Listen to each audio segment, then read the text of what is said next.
Babukeli beMakhiwa TV sesiphinde sahamba futhi safika noma kanjani ke khona la endaweni yakwaMnyathi kuphina noma kanjani ke ku Ward 5 eMaqhuzu Sport Ground ke njengoba nje namhlanje kunjena nje kusuku noma kanjani ke olumnandi nje olupholile. Igama lami ke mina ngoCape Town nguNtuthuko ngamasondo isibongo nyambo somkhulu Tongadili kuphuza umchikazelo. Abanye bathi mina nguShoti uMantina namsagwa sakhe nje masogele phe Mountain kwakozama zama yonke iCape Town lena abaphuma beqhashe lize ngephuma bedidekile nje Adidas kanti yonke into correct njenge Nike ngilento abathi lento abanye bathi lokhu ngihamba ngifike noma ngabe kuphi la ukhona kanti ke namhlanje ke noma kanjani ke uMiss Mthembu Nkadimeng Minister for National Cooperative noma kanjani ke and Traditional Affairs no MEC uMiss Bongiwe Sithole-Moloi for Cooperative Government and Traditional Affairs noma kanjani ke bazonikela noma kanjani ke noma mhlawumbe bazo hand over of iBhokwe West Water khona la endaweni yakuphi na yakwaMnyathi.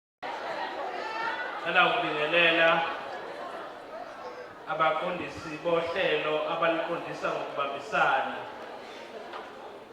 uBaba Manyanga kanye nodadewethu ukhansela uKhani oqeda ngethula obuya beyikhansela leExco kumkhandlu waseZululand waseBaQulusi. Ngiyabingelela dadewethu nomfowethu bingelele ngokukhulu ukuthobeka kuNgqongqoshe osuke wawela imfula nemfudlana wakhuphuka amaqele nezintaba kuba asilethele umbiko kanye nentuthuko enhle endaweni yakithi yaseBaQulusi. Sibonga kakhulu Ngqongqoshe. Bingelele uMEC uMama Moloi sibonga kakhulu mama ukuba khona kwakho eBaQulusi. Inkosi yesizwe Siyane siyakhuleka kuwe Nkosi yethu. Inkosi ebuye ibe sohlakeni lwesifundazwe Inkosi uNdebele siyathobeka kakhulu indaba zethu. Sisa bingelela ithimba lakwamisa okuyibona ikakhulukazi akade benza lo msebenzi uNgqongqoshe awulethile. Ngibingelele abasebenzi bonke beminyango yakwaCocta ezingeni likazwelonke kanye nasezingeni lesifundazwe.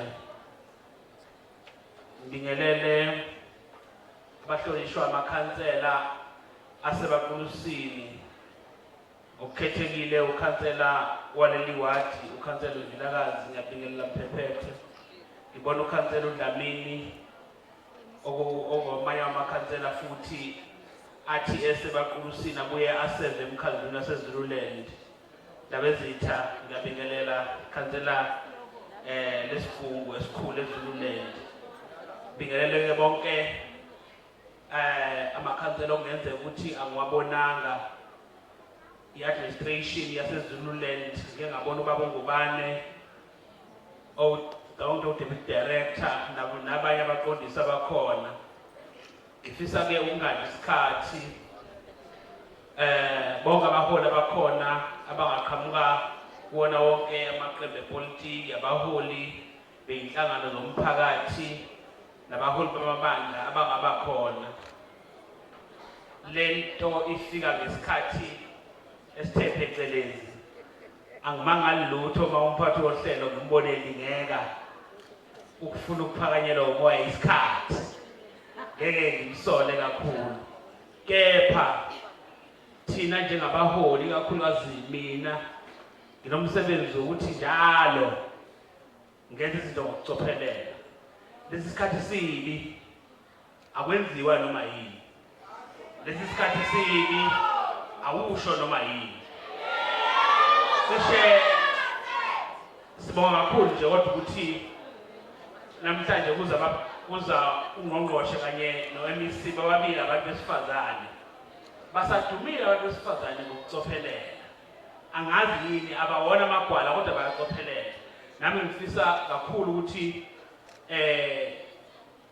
ezwini lokunamukela ngifisa kodwa ukuba ngifisele njengezakhamuzi zaseBaQulusi njengoba siyokhethweni nje silingeka ukungabi sober uma sicabanga.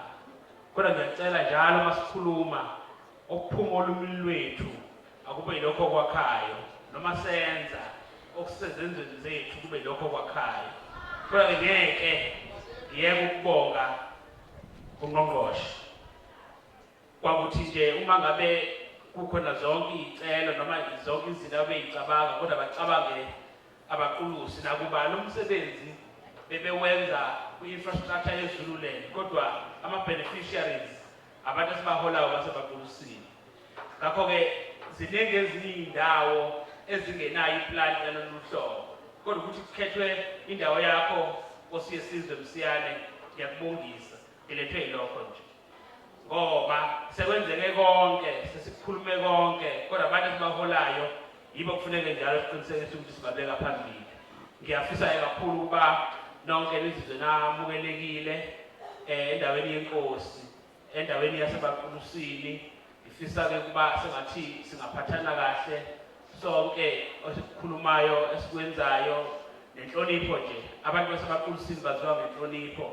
Akukwazi ukuthi sisukelwe ungqongqoshe kuzwe lonke kuze u-MEC esingelesifundazwe bese abantu baseBaQulusini beyiphatha ngendlela okungesiyo. Ngiyacela nikhululeke kodwa singakuyeki ukuhlonipha. Cela ukubuyisela kuwe Mphathonhle. Asiphinde sishaye izandla ukuthi sishayele imeya yethu.